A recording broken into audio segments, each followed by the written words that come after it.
सुभान अल्लाह। कौन हो आप? हजरत हत्ता ने कहा मैं आपकी ज़ौजा हूं। ऐ मालिक मौला ये कौन आ गया? मेरे अलावा तो कोई नहीं था। इरशाद फरमाया दिल लगाने के लिए, तन्हाई को मिटाने के लिए हमने आपकी बाई पसली से औरत को पैदा किया। हमारी और आपकी माँ हजरत हव्वा पैदा हो गई, निकाह हो गया, जन्नत में रहने लगे, रहते रहे। शैतान को बड़ी तकलीफ थी। जन्नत में महलात, वो प्यारे बागात, वो नहरें, शैतान चल गया, भूल गया कि किसी तरीके से हजरत आदम को जन्नत से निकाला जाए। जन्नत में एक दरख्त, बाद में कहा वो गंदुम का दरख्त था, मगर उस वक्त का गंदुम बहुत बड़ा। अल्लाह पाक ने इरशाद फरमाया है आदम और ऐ हव्वा इस दरख्त के करीब न जाना, इस दरख्त के करीब न जाना। शैतान बहुत तकलीफों में लगा रहा कि बस मैं बहका दूं और अपने मकसद में कामयाब हो जाऊं। एक दिन आया हुलिया बदल कर, कहने लगा आदम इस फल को खा लो, हमेशा हमेशा के लिए जन्नत में रहो। हजरत आदम ने फरमाया तू शैतान है, मरदूद है, तू मुझे बहका रहा है, मेरे रब ने मुझे मना फरमाया है, तू मुझे बहका रहा है।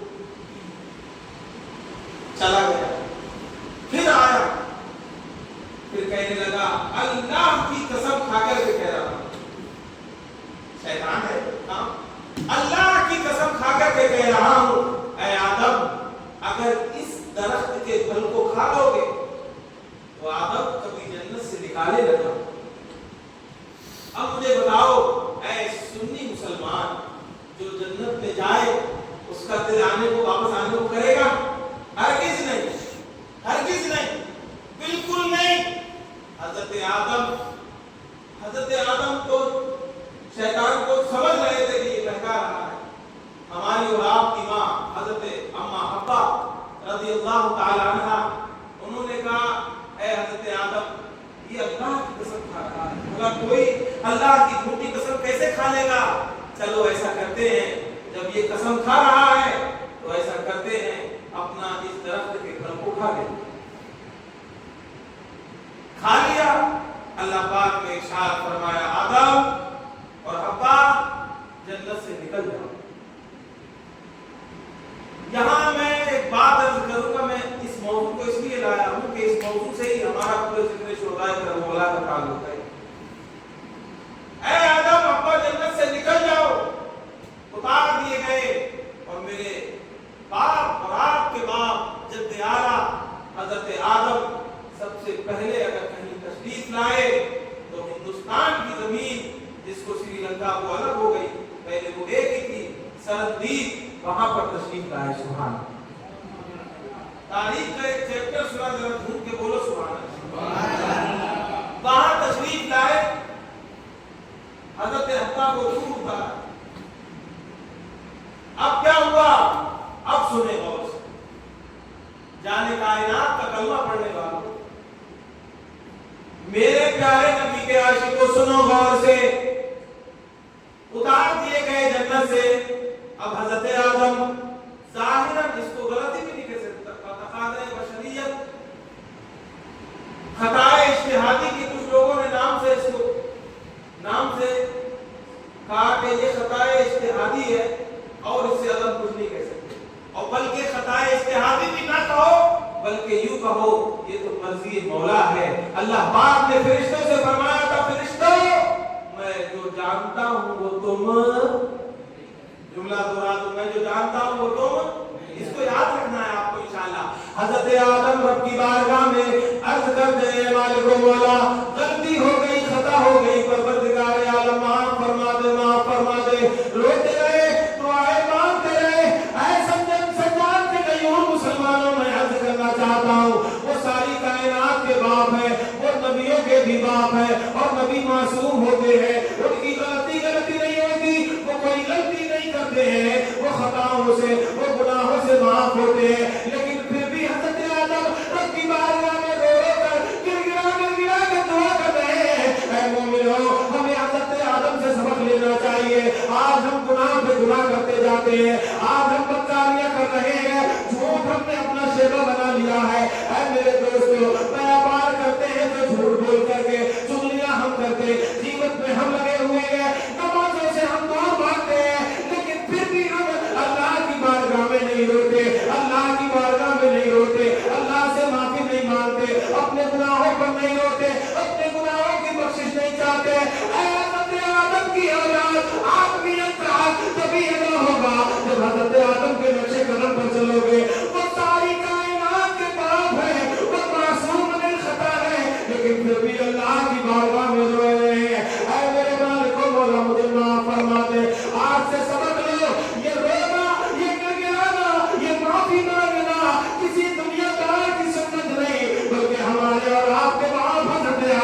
सुन्नत है।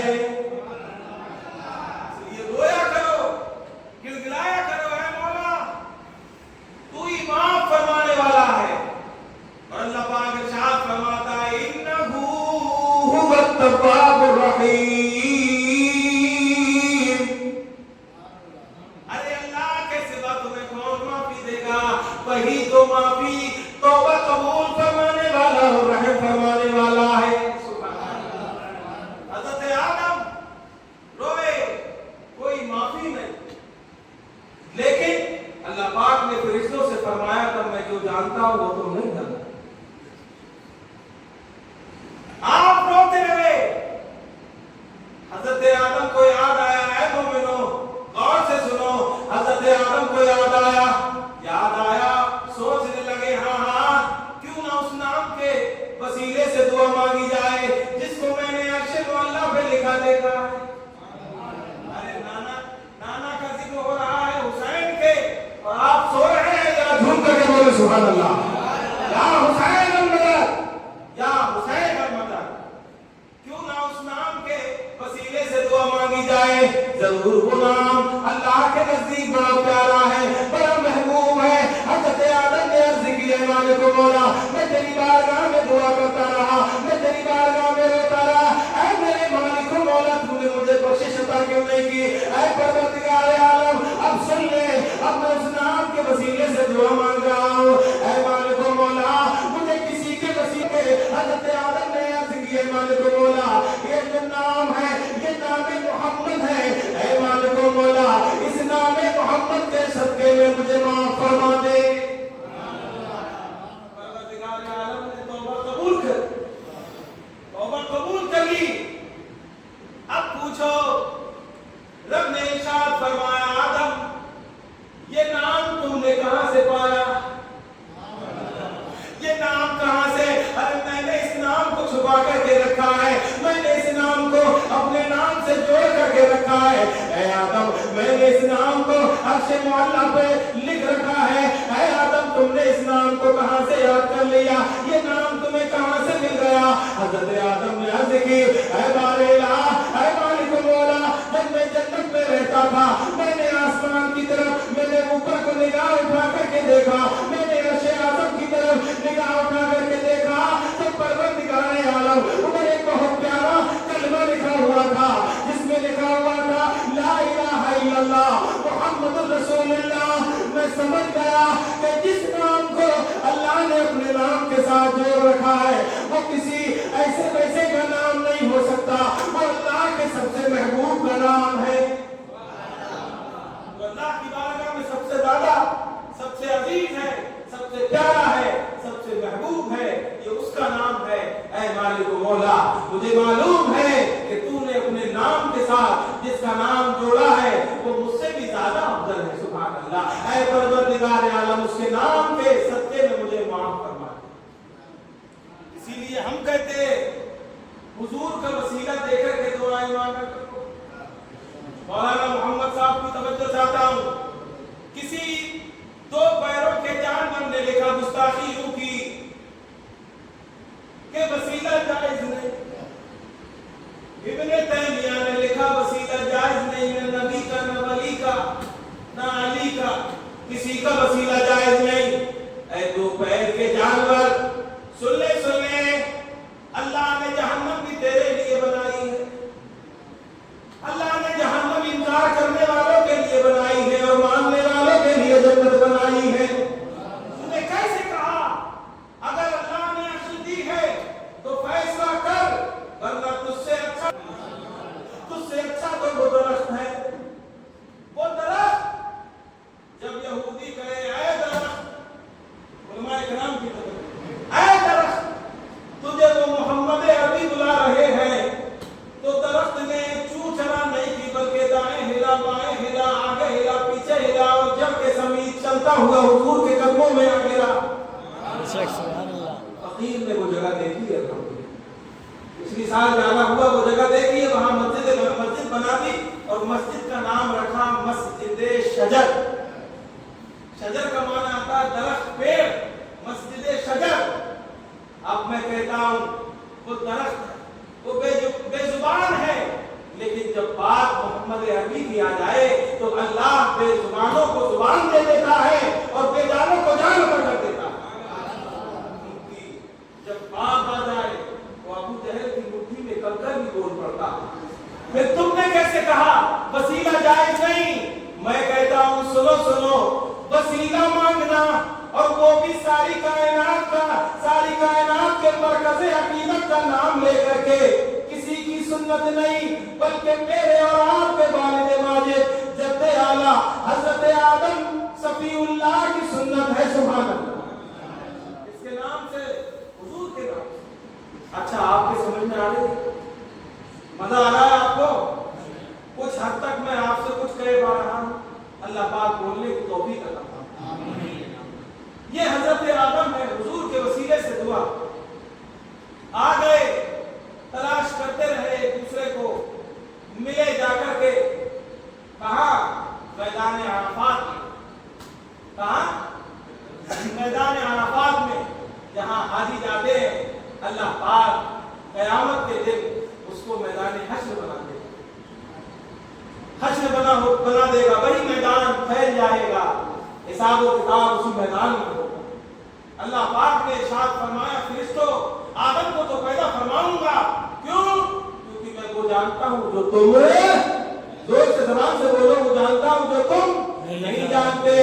پروردگار عالم نے حضرت آدم کو پیدا فرمایا، ہاں حضرت آدم کی توبہ قبول فرمائی، ہاں حضرت آدم کو جنت سے نکال لیا اور دنیا میں بھیج دیا۔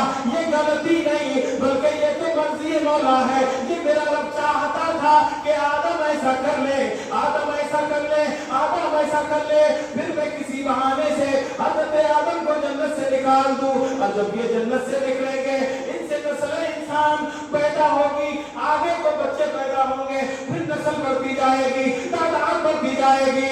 اے بارے اللہ، تم نے کیا ہی خوب فیصلہ فرمایا حضرت آدم کو پیدا فرما کر کہ حضرت آدم کو حضرت حوا کے ساتھ یوں دنیا میں بھیج دیا، اب ان سے بچے پیدا ہوں گے، انہی بچوں میں کوئی حضرت ابراہیم پیدا ہوگا، کوئی حضرت اسماعیل پیدا ہوگا، کوئی حضرت یوسف، حضرت یعقوب، حضرت سلیمان، حضرت یحییٰ و زکریا۔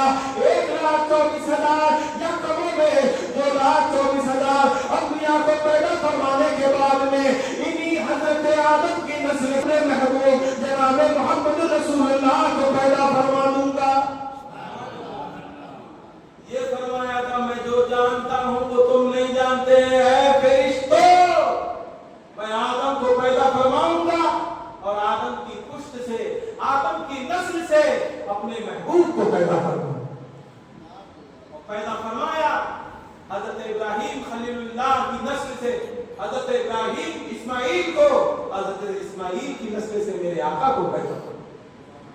اب تقریر ختم اور آخری بات سن لیجئے، اگر سمجھ میں آئی ہو تو سارا مجمع ایک مرتبہ کہتے ہیں یا رسول اللہ۔